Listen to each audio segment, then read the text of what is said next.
तो बोले वृंदावन बिहारी लाल की जय। अब प्रथम स्कंद का चौथा अध्याय शुरू होता है। व्यास जी ने कहा, व्यासुवाच इति ब्रुवाणं संस्तूय मुनीनां दीर्घसत्रिणां वृद्धः कुलपति सूतं ववृचः शौनको ब्रवीत। इति इस प्रकार से सूत जी ने तीसरे अध्याय के अंत में कहा, सोहम वह श्रावयिष्यामि यथाधीतम यथामति इति ब्रुवाणं सूतम। हाँ, मैंने जैसा सुना है, जैसा पढ़ा है, जितनी मेरी बुद्धि है उतना मैं आपको सुनाऊंगा। इति इस प्रकार से ब्रुवाणम सूत जी के ऐसा कहने पर कहते हुए संस्तूय, ये देखिए संस्तुत्य बनना चाहिए। स्तूय धातु है जी जी, तो स्तूय धातु ह्रस्वांत है जी, इसलिए एक को ल्यप होगा और तुक होगा, स्तुत्य होना चाहिए। लेकिन इस संस्तूय ये आर्षभ प्रयोग हो गया जी। यही तो विचित्रता ना। दीर्घ सत्रिणाम मुनीनाम मध्य, जो दीर्घ सत्र करने वाले ऋषि मुनि थे उन सब में जो वृद्धा कुलपति, उन ऋषियों के जो कुल समूह के स्वामी वृद्ध शौनक जी थे जी, वह वृचहा, वो बड़े ऋग्वेदी थे जी।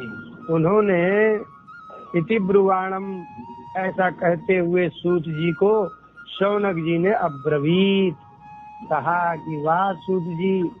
शौनक जी ने कहा, सूत सूत महाभाग बदनो बदतांबर कथाम भागवतीम पुण्याम यदाह भगवान छुपा।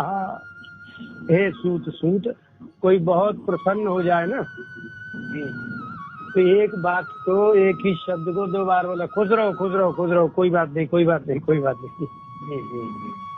ऐसे ही संभ्रम हो जाए, भय लगे, तब भी एक बात को दो बार बोल दे, सांप सांप सांप।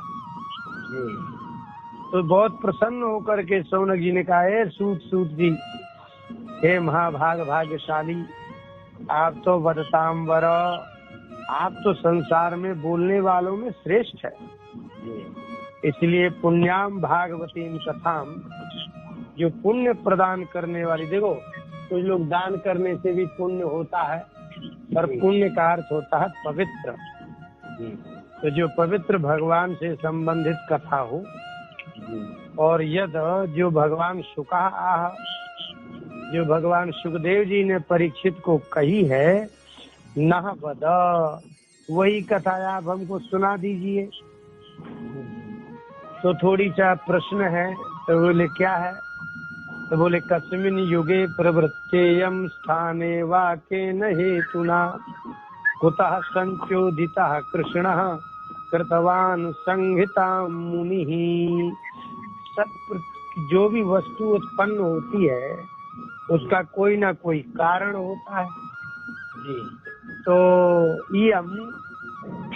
ये जो कथा है वो कस्मिन युगे प्रवृत्ता, ये किस युग में प्रवृत्त हुई? भगवान की कथा कब से शुरू हुई? और कस्मिन स्थाने, और किस स्थान से शुरू हुई? और केन हेतुना, किस कारण से हुई? तो क्योंकि इसलिए हम कह रहे हैं कि व्यास जी ने महाभारत आदि तो बना ही दिया था जी जी। तो इतना सब लिख दिया था, अब इसमें क्या बच गया था जो भागवत में लिखना बाकी रह गया जी। तो केन संचोदिता, शुद्ध प्रेरणे जी जी, केन प्रेरिता कृष्ण, कृष्ण माने व्यास जी ने जब 1,00,000 महाभारत के जो 1,00,000 श्लोकों का लिख दिया, 17 पुराण लिख दिए, तब क्या बच गया होगा लिखने के लिए जी।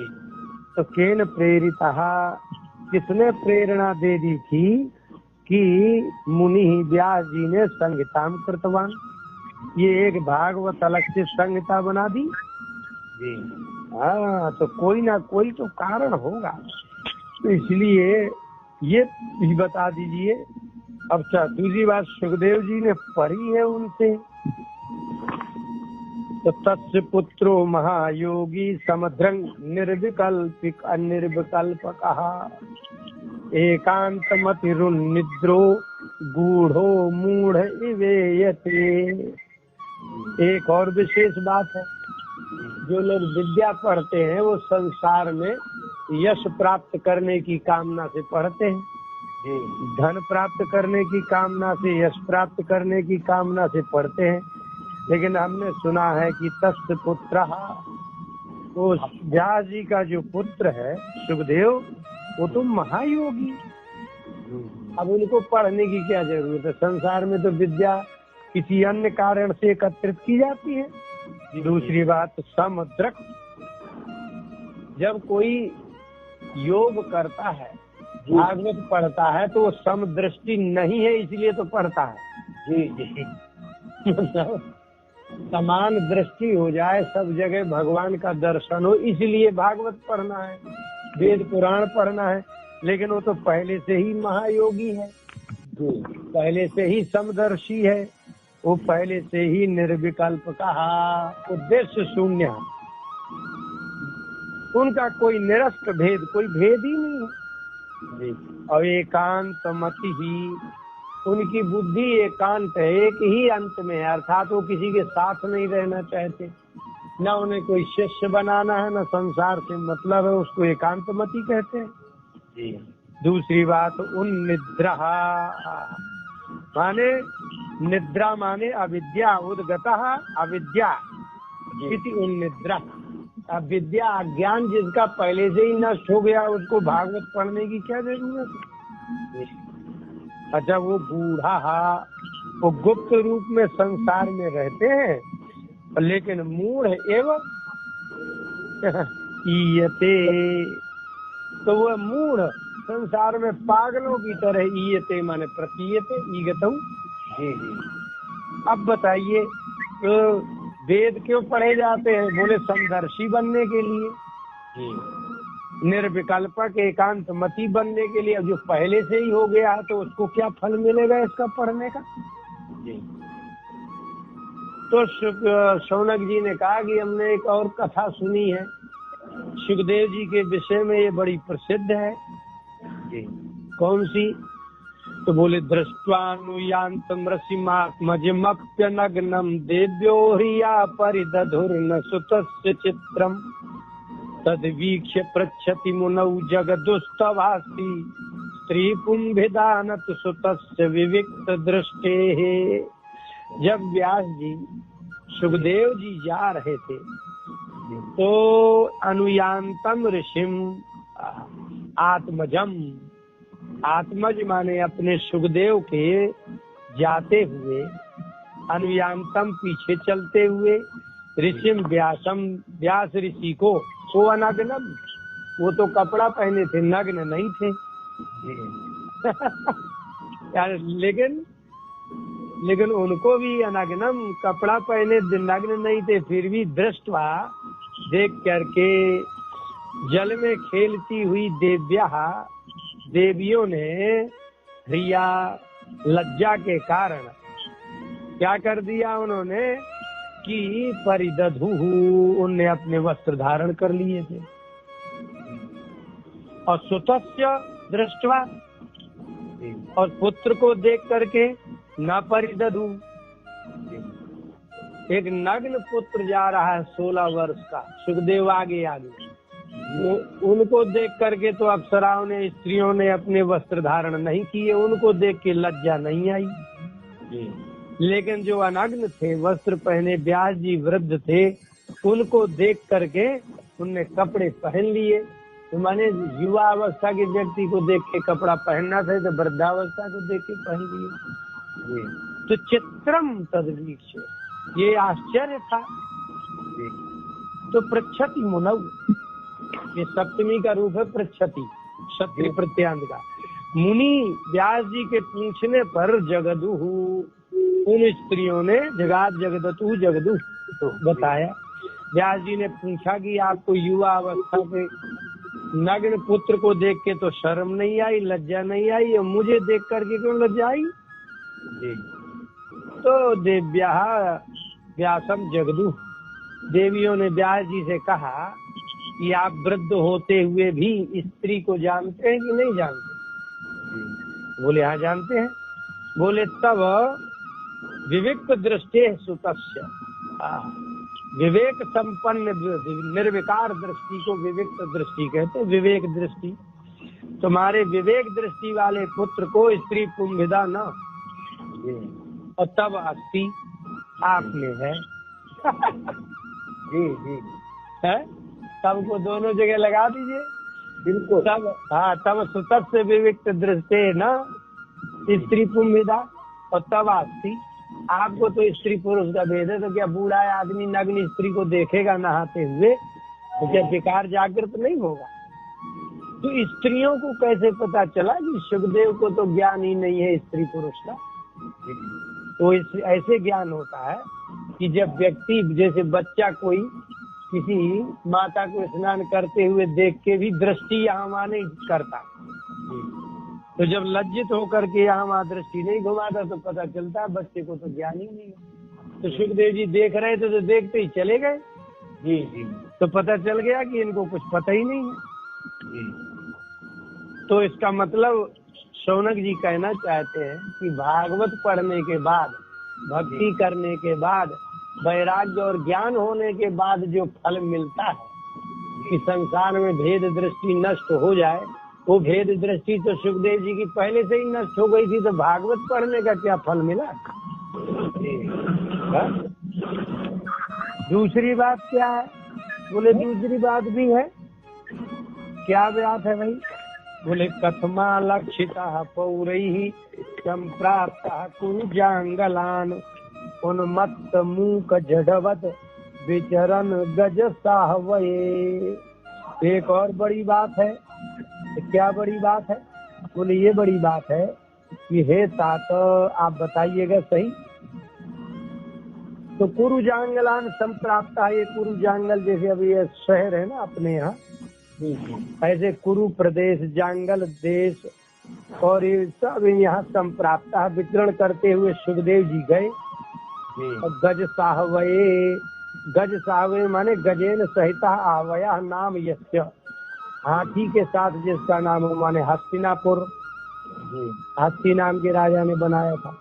तो वहाँ उन्मत्त मूक जडवत, उन्मत्त पागल के समान, मूक गूंगे के समान, जड़ विक्षिप्त के समान विचरण करते हुए सुखदेव जी को पौरैहि, पूर्ववासियों ने, नगर के लोगों ने, ये सुखदेव जी है इति कथम क्या था, कथम आलक्षिता। इन लोगों को कैसे पता चला? क्योंकि जो पागल की तरह होगा, नग्न होगा, विक्षिप्त की तरह होगा, उनको कैसे पता चलेगा कि ये सुखदेव है? अच्छा, और कथम वा पांडवे यस्य राजर्षेर मुनिना सह संवादः समभूता तो यत्रैसा सात्वती श्रुति ही। हे तात, अपने पिता को भी कहते हैं, पुत्र को भी कहते हैं जी।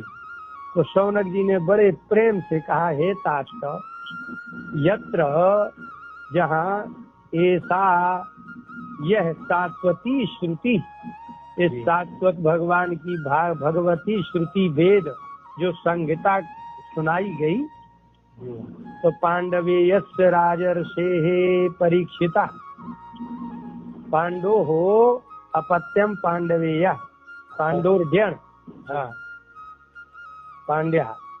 तो राजर्षि परीक्षित के तादृशेन मुनिना स संवादा कथम समभूत जी। अब क्योंकि वो तो मूकवत सुखदेव जी बोलते नहीं थे, जड़वत विक्षिप्त की तरह जब मनाया तो चले गए, बैठ गए तो बैठ गए। और 7 दिन कैसे कथा राजा परीक्षित का संवाद कैसे हो गए? उस मुनि के साथ में राजर्षि का भाई 7 दिन रहना बहुत कठिन था। सगोदोहन मात्रम ही गृहेषु गृह मेधिनाम, हमने सुना है कि सह महाभागा, वह सुखदेव जी गृह मेधि नाम, मेधि माने होता है यज्ञ, गृहस्थ एक यज्ञ है।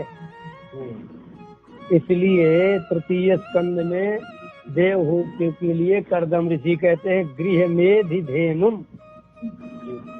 हाँ, गृहस्थ यज्ञ की धेनु है पत्नी गाय। तो गृहस्थों के गृहेषु घरों में क्या करते हैं वो? बोले गोदोहन मात्रम अवेक्षते। वो महाभाग गोदोहन, जितनी देर में गाय दुई जाती है, तीर्थी कुर्मस्तदाश्रमम, तद उन गृहस्थों के आश्रम माने घर को, गृहस्थ आश्रम को तीर्थ माने पवित्र करते हुए खाली गोदोहन मात्रम अवेक्षते प्रतीक्षते, खाली जितनी देर में गाय दूते उतनी देर खड़े रहते हैं भिक्षा को, और नहीं मिलती तो चल देते हैं। तो जो इतनी ही देर कहीं खड़े होते हो, वो 7 दिन कैसे राजा परीक्षित को कथा सुनाई होगी?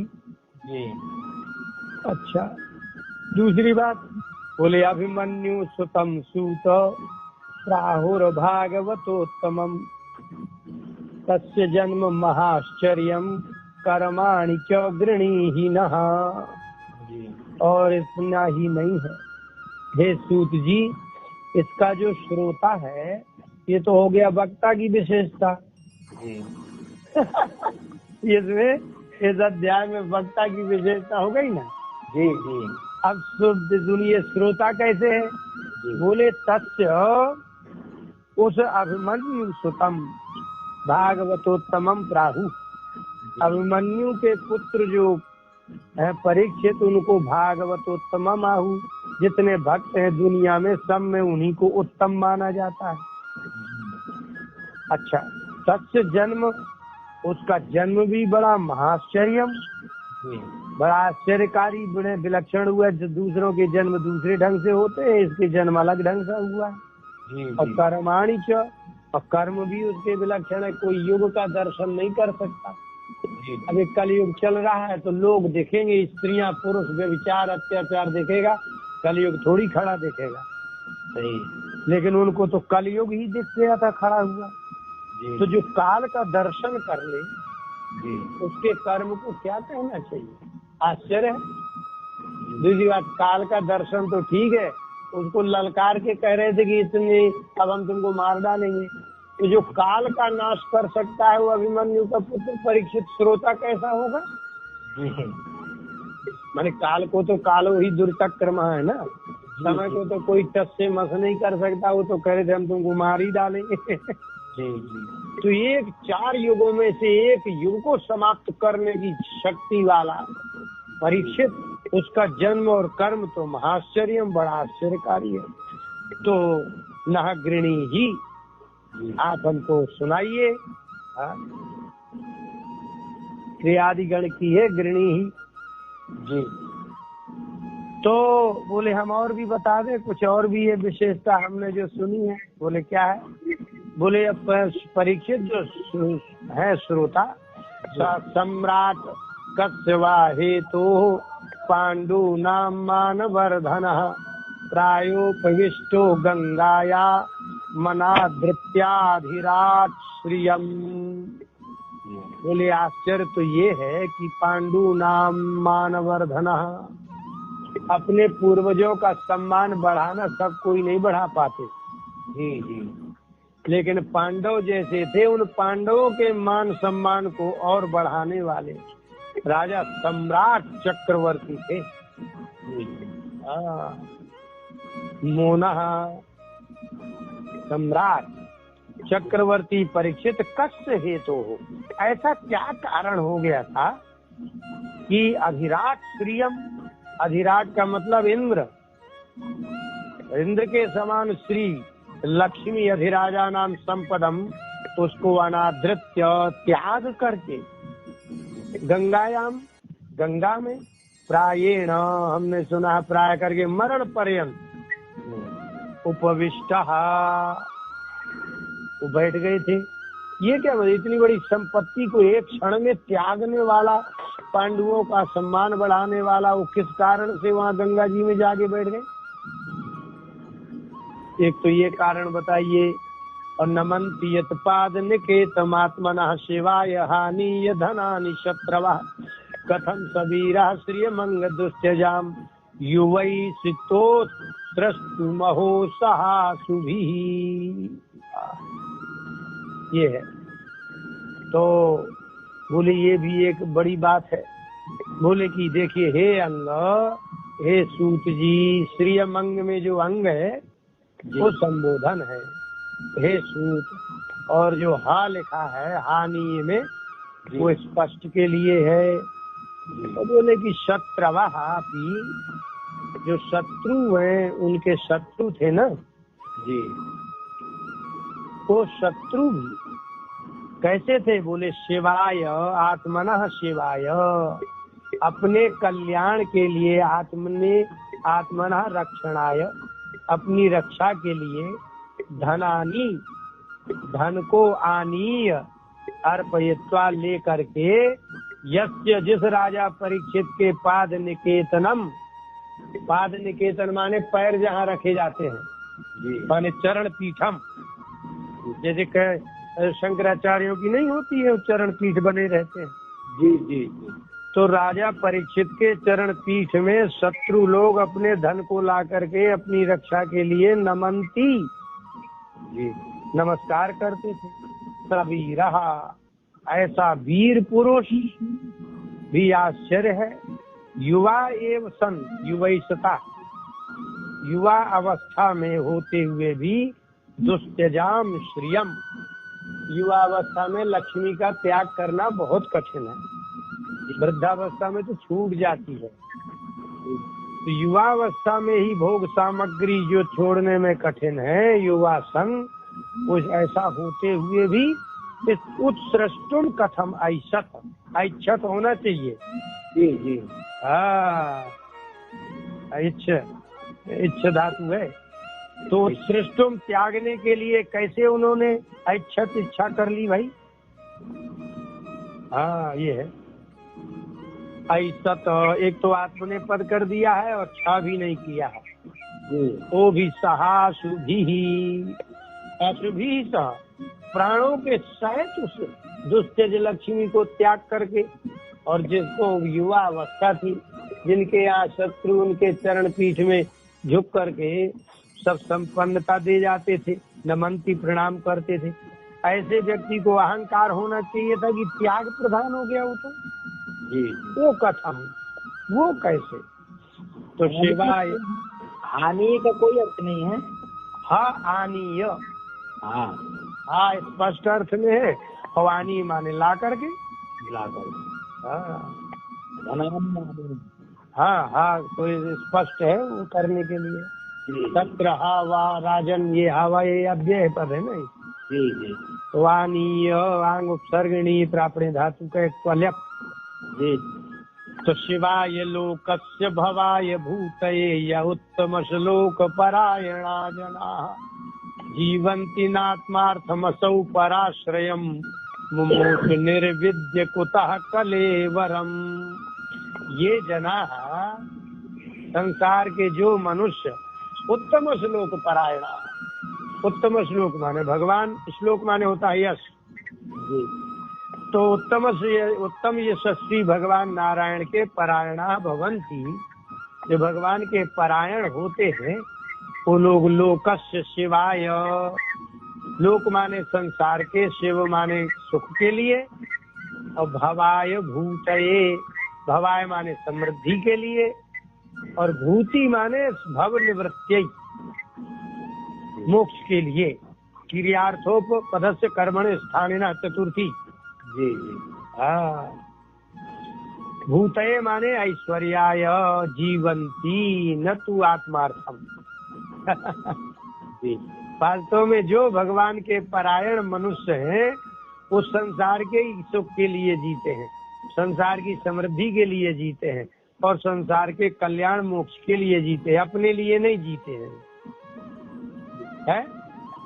वो तो हाँ जीवंती, जीते हैं, ना आत्मार्थम, वह अपने लिए स्वार्थ में नहीं जीते हैं। लेकिन आश्चर्य है, ऐसा राजा निर्विद्य, निर्विद्य माने विरज्य, विरक्त हो करके, परेशान आश्रयम कलेवरम कुतो हेतु मुमुच, पराश्रय, दूसरे के आश्रित शरीर को, कलेवर को कुतः मुमोच, कैसे छोड़ दिया? भाई ये तो परोपकारी जीव थे ना। जी तो जो लोग भगवान के लोग होते हैं वो हमेशा संसार के भले के लिए ही जीते हैं, ना आत्मार्थ, हम अपने लिए नहीं जीते।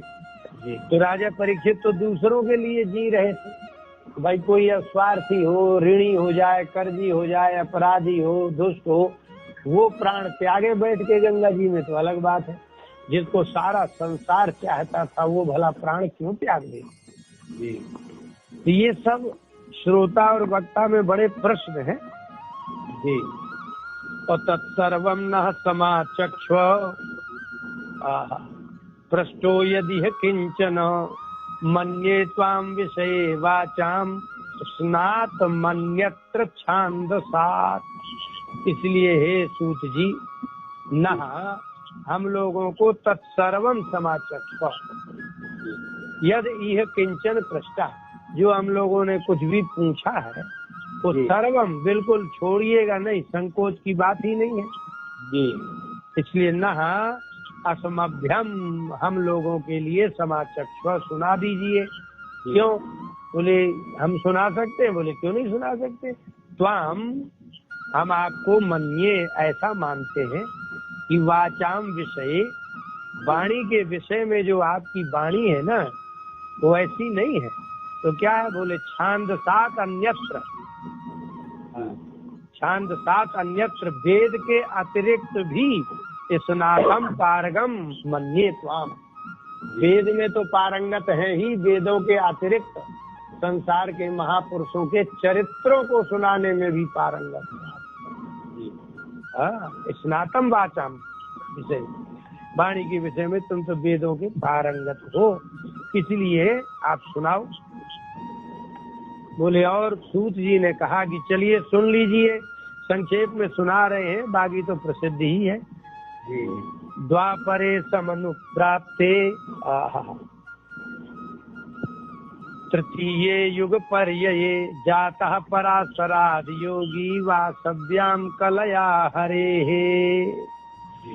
अच्छा सुनिए भाई, युगों के वैवस्वत मनवंतर के सत्यादि नाम, सप्तविंशत संख्या नाम पर्यय अतिक्रम, युग पर्यये, जब ये चारों युग वैवस्वत मनवंतर के हैं, सतयुग इत्यादि, तो हम लोग जब संकल्प बोलते हैं तो अष्टाविंशति तमे कलयुग बोलते हैं जी।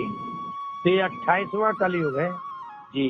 तो 27 तो सतयुग, 27 बार त्रेता, 27 बार द्वापर चला गया ना जी। तस्मिन द्वापरे सती, उस द्वापर में तृतीय पर्ययोतिक्रम तस्मिन, अमर कोश में लिखा है। पर्यय का माने अतिक्रमण होने के बाद यह अष्टाविंश द्वापर, ये अर्थ निकला। जो 28वां द्वापर हुआ, 27 तो निकल चुके ना जी। हाँ, तो युग पर्यय माने ये 3 युगों का निकल जाने के बाद। हाँ, तृतीय माने संध्या जो होती है युगों की, जैसे हम लोग प्रातः, दोपहर और शाम होती है जी। तो सतयुग, त्रेता, द्वापर, तो द्वापर का अंत और कलयुग का प्रारंभ ये संध्यांश कहलाएगा जी। ये तृतीय संध्या के भाग में, अर्थात द्वापर के अंत में समनुप्राप्त थे। द्वापर के अंत में क्या हुआ? बोले तृतीय द्वापरे युगे, द्वापर के तीसरे युग के तीसरे काल में हरे हे कलया, भगवान नारायण की कला से, पराशरात, पराशर योगी से, वासव्याम, वासवी उपरिचर वसु थे, उससे उत्पन्न सत्यवती मत्स्य गंध्या थी, उसको वासवी कहते हैं। वासवी में योगी ज्ञानी व्यासो जाता, जो व्यास जी थे वो योगी हुए, बन हुए। ठीक है जी। सह कदाचित सरस्वत्या उपस्पृश्य जलम शुचि विविक्त देशयासीनो उदिते रवि मंडले। सह व्यासः, तो व्यास जी कदाचित किसी एक दिन क्या हुआ, शुचि शुद्धम सरस्वत्या नद्या जलम, जी सरस्वती के जलम शुचि ही पवित्र जल को उपस्पृश्य आचमन करके स्नान संध्या आदि करके जी रवि मंडले उदिते सती, प्रातः काल रवि मंडल के उदित होने पर क्या था, बोले विविक्त देशे आसीने, विविक्त माने एकांत स्थान में बैठे हुए थे। जी परावरज्ञ सरिषि कालेना व्यक्त रंघसा युग धर्म व्यतिकरम प्राप्तम भुवि युगे युगे। वो सामान्य नहीं थे, पर और अवर, जी पर और अवर, पर माने परमात्मा, अवर माने संसार, दोनों को जो जानता है वो परावरज्ञ कहलाता है। सा ऋषि परावरज्ञ, वह ऋषि तो पर और अवर, भूत और भविष्य दोनों को जानते थे। पर माने भविष्य और अवर माने जो निकल गया भूत, भूत भविष्य को जानने वाले व्यास जी। अव्यक्त रंगसा काले न, रंगस माने होता वेग, माने जो काल है, समय का जो वेग है वो अव्यक्त है, किसी को व्यक्त दिखाई थोड़ी देता है कितनी तेज चल रहा है। जी तो युग धर्माणाम, युग धर्म व्यतिकरम, जो युग के धर्म का व्यतिकर माने होता संकर, सांकर्य, नाश प्राप्तम, नाश आ गया है, ऐसा भूमि पृथ्वी में युगे युगे, ये तो सभी युगों में होता है, ऐसा चक्षुषा वीक्ष, ऐसा उन्होंने अपने नेत्रों से देख करके क्या किया। तो युग के धर्म का व्यतिक्रम हो गया, तो जो सत्युग त्रेता में था उससे कलयुग आने लगा, विपरीत हो गया। तो भौतिका नाम च भावानाम शक्तिरासम च तत्कृतम अश्रद्धानान निःसत्वान दुर्मेधान हृषितायुषा। अब के मनुष्य कैसे हुए, तो उन्होंने कहा कि अब के मनुष्य कलयुग के ऐसे हैं। कैसे हैं, तो वो देखिए जो मुनि है, तो भौतिका नाम, ये जो भौतिक पदार्थ है, पंच महाभूत के कार्य है, शरीर आदि नाम, तो भूत पंच महाभूतों से बने शरीर को ही भौतिक कहते हैं।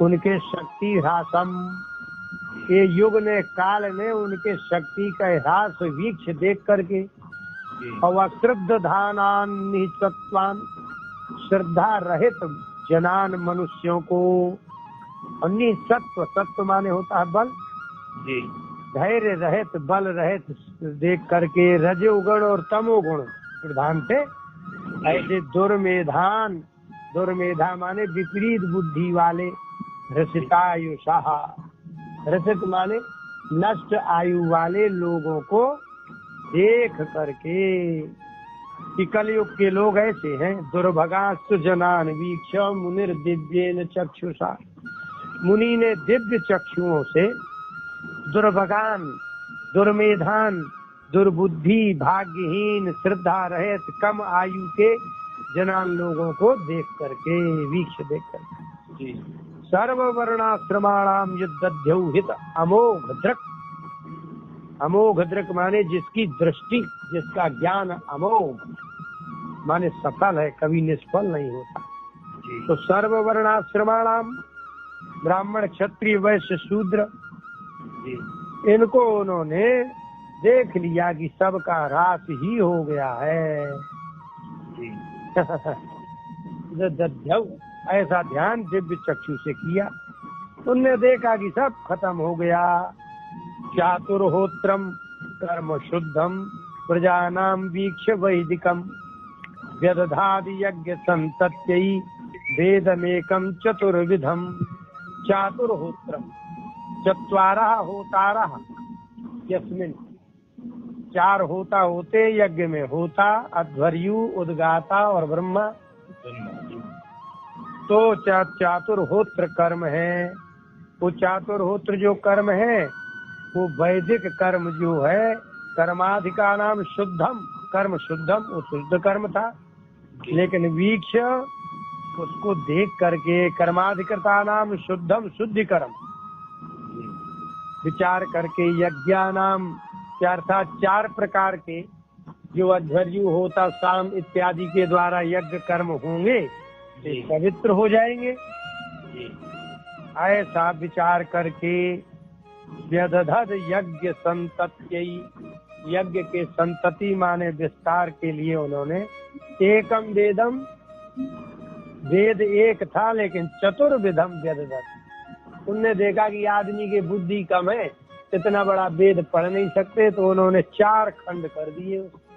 जी इसके बाद भी तो लोगों ने नहीं ध्यान दिया। जी हाँ, तो ऋग यजु साम अथर्वाख्या वेदा 4 उद्धृता। उनने उनका नाम रखा ऋग वेद, यजुर्वेद, सामवेद और अथर्ववेद। 4 वेदा उद्धृता, 4 वेदों का नाम भी रख दिया उन्होंने। और इतिहास पुराणम च पंचमो वेद उच्यते। और जब वो न समझ आए तो इतिहास जो महाभारत है, पुराण है, ये सब जो है क्या है, बोले 5वां वेद है, क्योंकि वेद की ही तो बातें लिखी हुई। जी जी तो उन्होंने ऋग्वेद को क्या किया, बोले तत्र वेद धरा पहला सामगो जैमिनी कवि।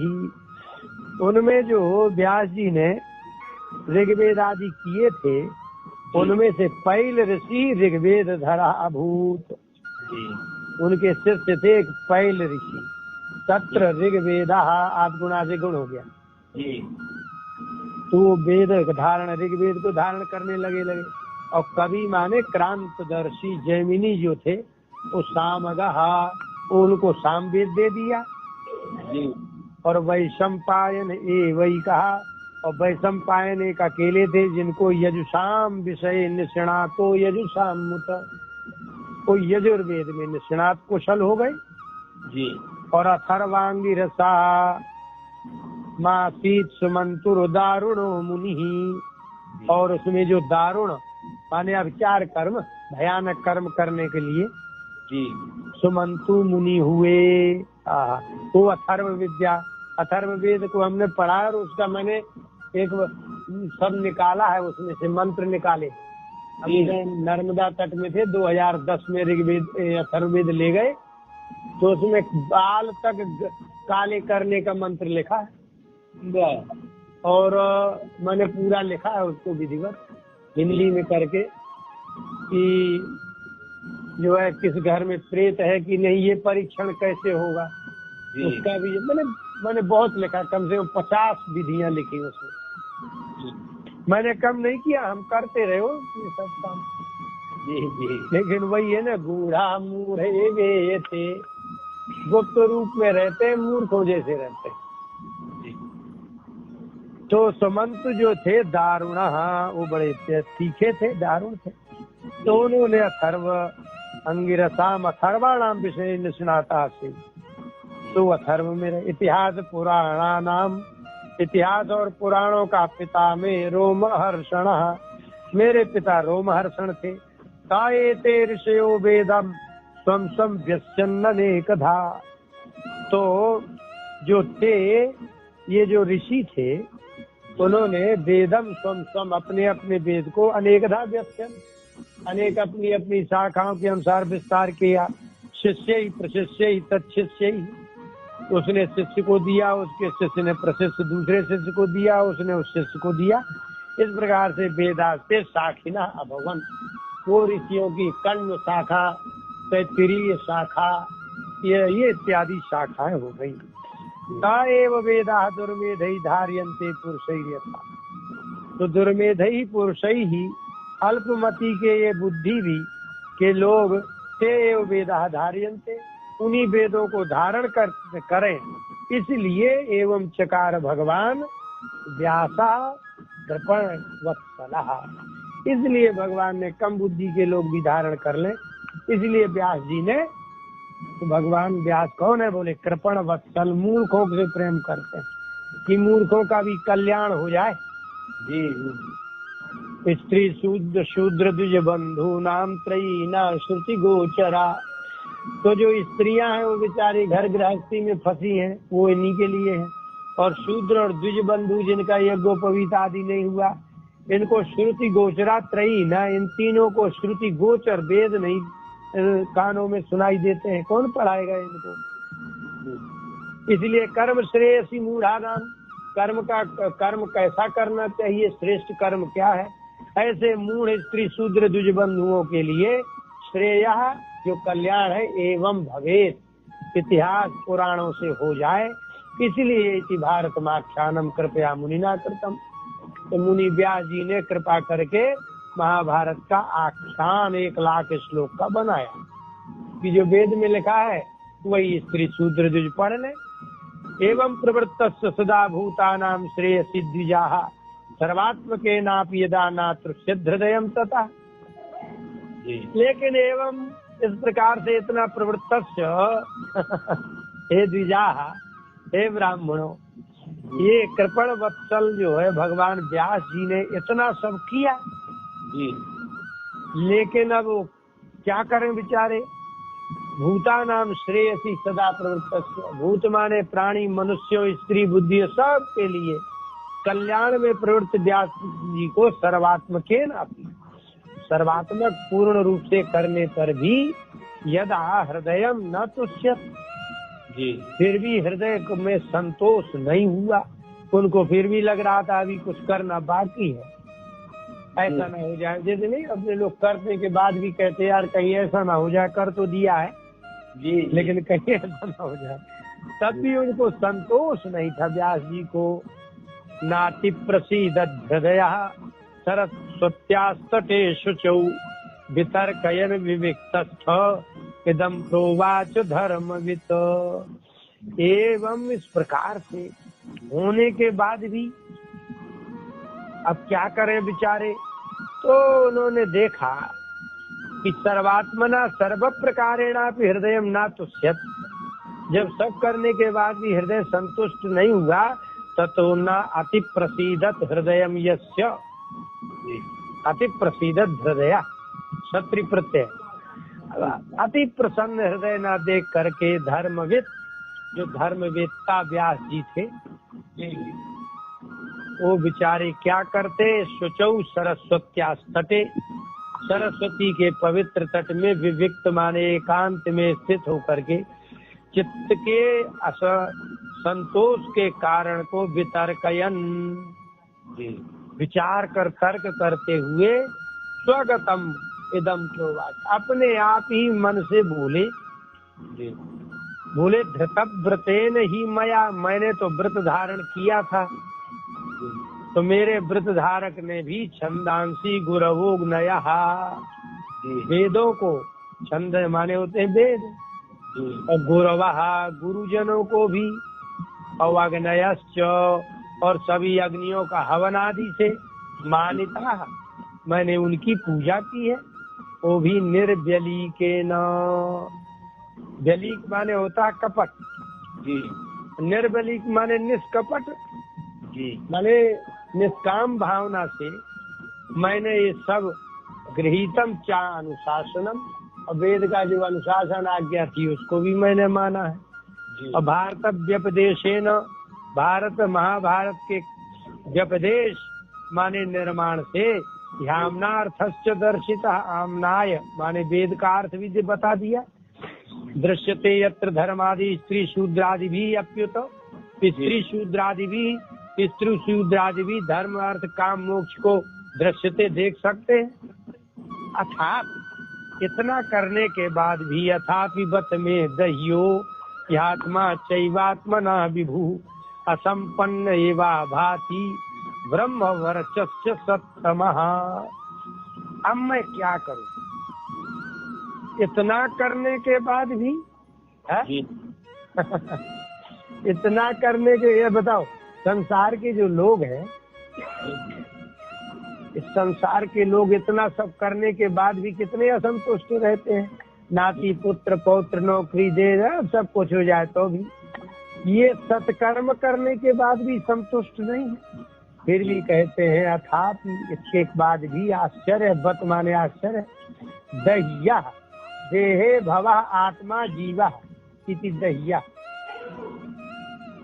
आत्मना स्वरूपेण विभु, देह में रहने वाला जो विभु आत्मा स्वरूप है वो मैंने आत्मा से ही वह विभु व्यापक देह में रहने वाला फिर भी मुझे असंपन्न है वह भांति। ये संपन्न माने पूर्ण नहीं है ऐसा प्रतीत हो रहा है? अपूर्ण जैसा लगता है, क्योंकि ब्रह्मवर्चस माने वेदाध्ययन श्रवण आदि, ब्रह्मवर्चसी अपि असत्तमः एवं अभाति, ब्रह्मवर्चसी असत्तमः एवं अभाति।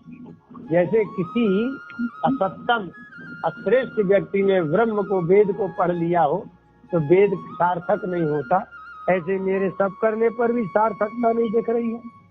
जी। स्वयं विचार किया, किम वा भागवता धर्मा न प्रायेण निरूपिता। किम वा ऐसा भी हो सकता है भाई कि भागवता धर्मा प्रिया परमहंसानां ताएव ह्यच्युत प्रिया। तो परमहंसानां प्रिया, परमहंसों के जो प्रिय है ना, वो पारमहंसी संहिता हो सकता है भाई। परमहंसों को प्रिय भागवता धर्म, परमहंसों को प्रिय लगने वाले भगवान के संबंधी धर्म प्रायः करके मुझे ऐसा लगता है कि न निरूपिता। क्या मैंने भगवान से संबंधित धर्मों को, परमहंसों के प्रिय धर्मों को नहीं वर्णन किया क्या? क्योंकि ते एवं वो धर्म ही अच्युत प्रिया, वो अच्युत भगवान के प्रिय भक्तों को प्रिय लगते हैं। तो क्योंकि भागवत धर्म परमहंसा अच्युत प्रिया एवं, भागवत धर्म ही अच्छे लगते हैं। तो तस्यैवं खिलमात्मानं मन्यमानस्य खिद्यतः कृष्णस्य नारदोऽभ्याज्ञादाश्रमं प्रागुदाहृतम्।